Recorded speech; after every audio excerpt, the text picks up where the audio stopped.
नमस्कार दोस्तों, जय श्री कृष्णा दोस्तों। आज हम जानेंगे महाभारत का वो रहस्य जो हर इंसान को जानना चाहिए। पार्ट 2 दोस्तों, जब स्वयं इंद्र युद्ध भूमि में उतर आए हों।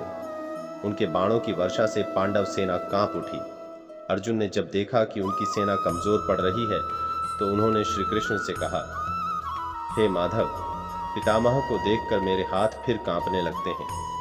मैं उनका अपमान नहीं कर सकता। तब श्री कृष्ण ने गंभीर स्वर में कहा, हे अर्जुन, यह समय भावनाओं में बहने का नहीं है। यदि धर्म की रक्षा के लिए अपने प्रियजनों के विरुद्ध भी खड़ा होना पड़े तो वही सच्चा साहस है।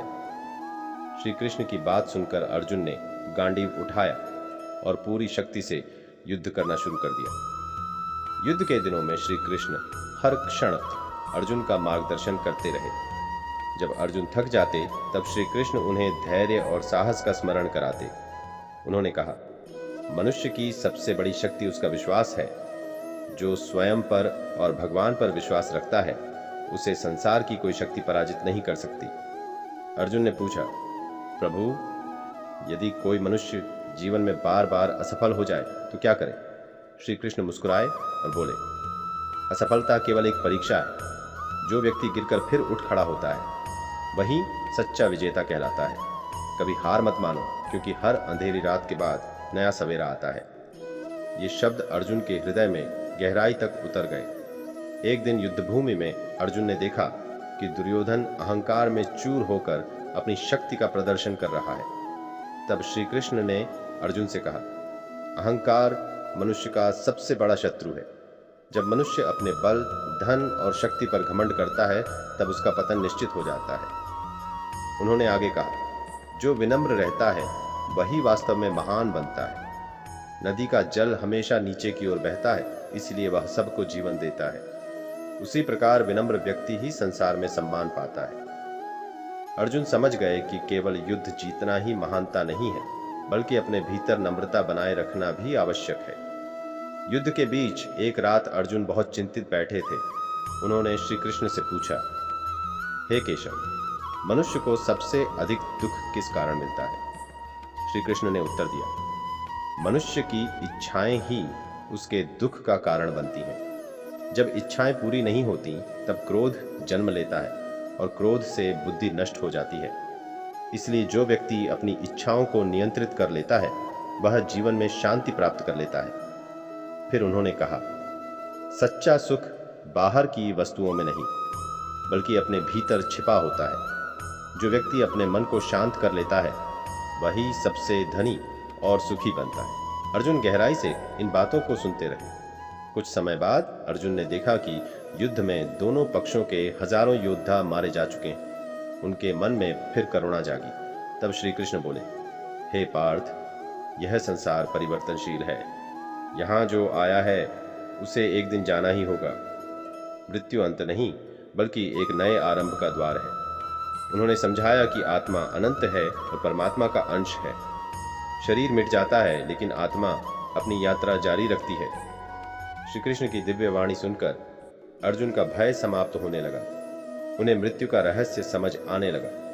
युद्ध के अंतिम दिनों में जब कौरव सेना कमजोर पड़ने लगी तब दुर्योधन क्रोध और घृणा से भर उठा, लेकिन श्री कृष्ण शांत रहे। उन्होंने अर्जुन से कहा, क्रोध मनुष्य को भीतर से जला देता है।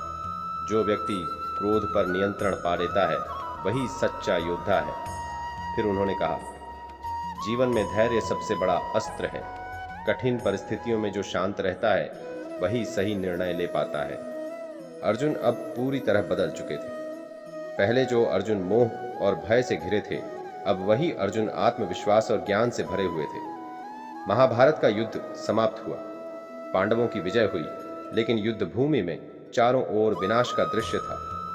अर्जुन ने दुखी होकर कहा, हे कृष्ण, इस विजय की कीमत बहुत बड़ी है। तब श्री कृष्ण ने कहा, हर युग में धर्म और अधर्म का संघर्ष होता है। कभी कभी सत्य की रक्षा के लिए कठिन बलिदान देने पड़ते हैं, लेकिन याद रखो, अंत में विजय हमेशा सत्य की ही होती है। अर्जुन ने सिर झुका लिया। उन्हें समझ आ गया कि जीवन केवल सुख पाने का नाम नहीं बल्कि धर्म और कर्तव्य निभाने का मार्ग है। समय बीतता गया। लेकिन श्री कृष्ण के उपदेश अमर हो गए। आज भी जब कोई व्यक्ति निराश होता है, जब उसे अपने जीवन का मार्ग समझ नहीं आता, तब भगवत गीता का ज्ञान उसे नई रोशनी देता है। श्री कृष्ण का संदेश आज भी उतना ही सत्य है जितना कुरुक्षेत्र की युद्ध भूमि में था। अपने कर्तव्य का पालन करो, मन को स्थिर रखो और भगवान पर विश्वास कभी मत छोड़ो।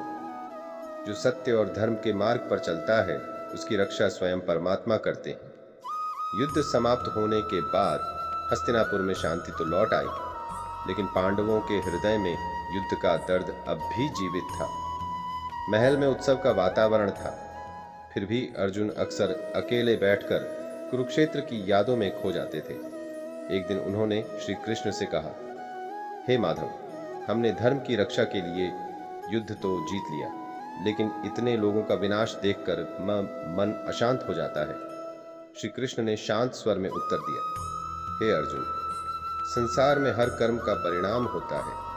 अधर्म जब अपनी सीमा पार कर देता है, तब विनाश निश्चित हो जाता है। लेकिन याद रखो, विनाश के बाद ही नई सृष्टि का जन्म होता है। जैसे खेत में नया बीज बोने से पहले पुरानी फसल काटनी पड़ती है, वैसे ही कभी कभी संसार को नई दिशा देने के लिए कठिन परिवर्तन आवश्यक होते हैं।